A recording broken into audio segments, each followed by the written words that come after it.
Okay, we're getting set up here to, what I did, this is that forklift cylinder. Okay, now I've already made this bolt. I drilled the hole for the cotter pin for the castle nut. I machined this down, flatten it off a little bit, and then I have a little cutout here, a counter, so I can get a nice weld in there.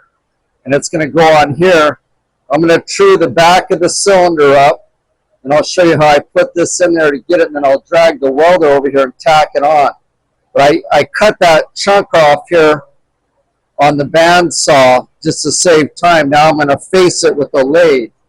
Okay, it's not going to go real fast because the way I have it in a steady rest, but I want this nice and true. So I'm going to, you can see here, it's going to just go slow here, and it's going to clean that up. Okay, so let's see here. It's a slow cut. You don't want to go real fast on this. I started to try doing this when it had that big chunk on it. It was just going to take too long, so I took the barrel out, went out to the bandsaw, and cut it off. So I'll only get one face. I'll face this off, and that way it'll be nice and square. It's just going to take a little time here, but I'll just show you. We'll true that up. You see, take this. I have another little chuck on here on the center here. I'll put this up here. You can kind of see it. And then I'll roll that in, bring the welder, tack it around. That way it's perfectly in the center. And that's a grade 8 bolt. So they were told 4 weeks to get a new cylinder. So I'm able to basically turn this around in a day. Okay, I'm in here on the weekend, and then I'll have it ready for them on the Monday. And they'll get their forklift running, and basically it's customer service. You know, when they're in a jam, sometimes you got to make adjustments and get it done. A lot of places, oh yeah, 3 weeks on. Well, depending on the customer, you need to, you know, if it's a good customer, you're going to drop stuff and get it done for them. That's how you keep the business flowing when they can rely on you. But you can see we're going to face that off. And we'll run that in and go tack, tack, tack. Then I'll pull off and weld it. So just watch for a minute. Oh, that's facing it. It's cleaning it up. And I'll show you when we get it assembled.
Okay, it's pretty good. And see what I do here. I'll take this.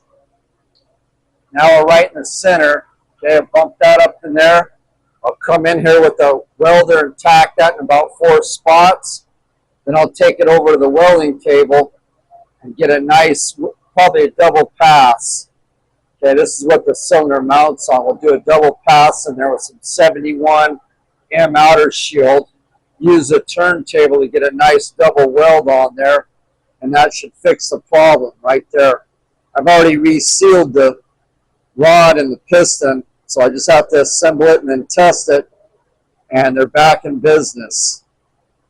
Okay, so you can see how I'm doing that. That's how you get it in the center. There's no guessing. We know it's straight and true. That's the proper way to do it. Okay, if you're in a gym, you can try to do it by eyeball and all that, but we like to get it as true as possible, because that way it's in line, and when they bolt it up, it's not cocked and not causing it to break off again. See? So I'll bump it up, tack it all the way around, and we're good to go. I'm pretty happy with the way this is going to turn out. A quick fix, basically 24 hours versus 4 weeks. See, sometimes it's not about the money, it's about getting production going. Stand by for the next one.